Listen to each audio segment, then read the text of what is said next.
In my speech today, I'm going to talk to you about a drug that took the life of 50,000 people in the year 2014.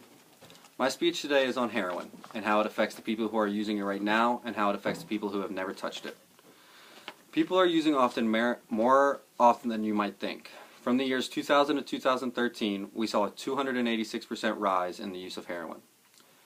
And its main age group is people 21 to 24, which is pretty scary when you think of the age of the victims.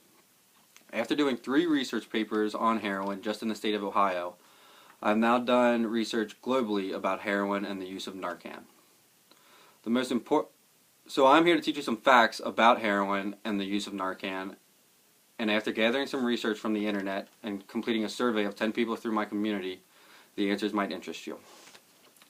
The most important question I asked people was, has someone you known been affected by the use of heroin? Out of 10 people, 9 people responded to this saying they did know somebody. And out of those 9 people, 2 people said that the person is no longer with them today. Also in this speech, I will talk a little bit about the use of Narcan, a substance that can save a person's life who is having a heroin overdose. These people that are dying are brothers, sisters, loved ones, and even parents. With how many people overdose on heroin, you would think the use of Narcan is a thing used in every state and in every county. Well, it's a hot topic here in Cincinnati, so I asked 10 people in my survey if they think we should use Narcan on people overdosing. Most of the people responded saying that they do think we should use Narcan, but there should be regulations to it. For us students at Ohio University, this should be a hot topic on our campus because of how often it is used in Ohio. In 2016, Ohio was one of the most in the leading state with opioid overdose deaths. According to ColumbusDispatch.com, 1 out of the 9 heroin deaths across the U.S. happened in Ohio, and this is why we need to be talking about heroin. First, I will describe the heroin epidemic and why it's a problem. In 2014, the use of heroin went up 14%. What someone does to their own body is their choice, and I don't have a say in it. But a lot of people don't know a lot of the facts about how scary heroin truly is. In the United States, heroin is a huge topic of discussion for everybody. You can see it on Super Bowl commercials, and most of the time you can see it on your nightly news. In this speech, I can talk about how heroin can cause depression and kidney failure, but I would like to talk about statistics more. Some facts about heroin from Christopher Woody, who writes for BusinessInsider.com. A person can buy $65 worth of ingredients and make a profit of $18,000 by going into the heroin industry. With that being said, what is heroin and why is it such a big epidemic? Heroin is made from the resin of poppy plants and is highly addictive, and it's the fastest opiate drug on the market. There are a lot of claims and studies that people become addicted to heroin from the use of other opiates like Vicodin, morphine, and codeine. An interesting problem is that pain relievers like these often lead to the use of heroin. Sadly, this happens more often than not. And a lot of the times that this is happening, it has happened to high school students who have suffered an injury in sports. So people once leading a successful life in sports and could have been going somewhere get addicted to heroin from something that is prescribed to them from a doctor. These pills that are given to you can have disastrous effects, and when you look at the statistics, it's pretty scary. According to CDC.gov, 33,000 people died from opiate overdose in 2015. That number has been tripled since 1999. These overdoses were especially prominent in the Northeast region in states like Ohio, Kentucky, West Virginia, Washington, and Tennessee. Most people from our school come from states like this and know that this is a serious issue in their communities and states. This also means that my survey question is more accurate than you might think. Most people do know someone affected by heroin. As for the everyday person not doing heroin, how does heroin affect you? The heroin epidemic is no longer a race thing, but it's a worldwide thing. 9.2 million people use it globally. According to CBSNews.com, at least 23 people a week die from a heroin overdose just in Ohio.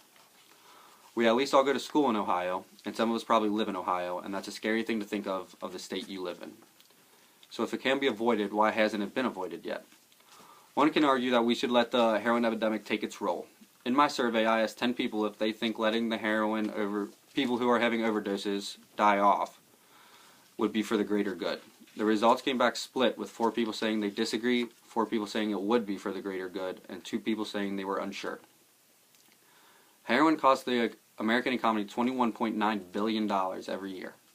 A lot of people like to have an opinion on that, but they might not really know all the answers that go into it, so their solution might not be the best. Another solution is to let natural selection play its role, and the people who use heroin would pass away. And this started to happen in a town next to Canton in Ohio. The morgue got so busy with people passing away that they had to rent cold storage trailers as morgues. If these solutions were put into place all over, people would be spending more money on taxes and more people would be dying, and that's not a good solution. It seems that the heroin epidemic is only getting worse before it gets better. So how can we find a realistic solution? I hope you will go out and do the research of your own to figure out what you think is the best solution, but there are many topics for a good solution.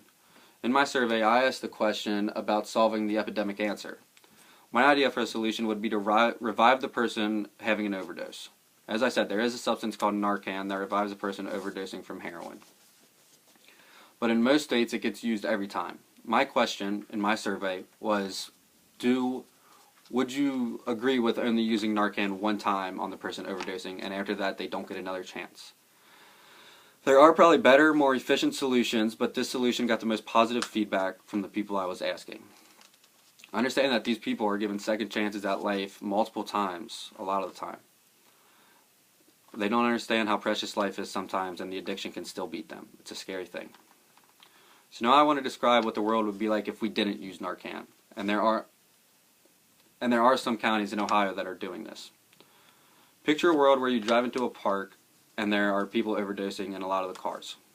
It shouldn't be that hard to picture because it recently happened in a town in Ohio. A picture went viral of a couple that overdosed on heroin with their kid strapped in the back seat. A young boy who was strapped into his seat with his parents in the front seat, unresponsive. In Cincinnati, Ohio, a local sheriff announced that he was done using Narcan on overdose victims. This is becoming more of a common thing from town to town because of how often people are overdosing. I think the officer is using a fear tactic here, and I hope it starts to work. This hopefully pushes people to beat the addiction and stop using the drug. But for the everyday person, this is the best proposal, to let Narcan only be used once. According to Cleavor Watson of the Washington Post, we spend $2 million every year, and that number only continues to rise. If this continues to go up, we will have to raise taxes and start laying people off. Now this is really scary for people who work every day, and the ones not using heroin because they're the ones paying for it. It's a scary solution, but it's the one we're looking at, so maybe it is the best solution. And lastly, my conclusion. For those who don't think heroin is affecting you, believe me, it is. So what can you do to make a difference? There are websites out there you can visit. There's a website called theherofoundation.org. theherofoundation.org. At this website, you can learn more about the heroin epidemic all over the world, and you can make a donation to the foundation. This website also provides other options, like resources on education and heroin. It's a lot of good information that can go a long way in the right hands. So I would like to ask you to Google some information about heroin. As I said, you can visit the website called hopeoverheroin.com or theherofoundation.org. As long as you do some digging, I'm confident that you will be as passionate about this topic as I am. Thank you.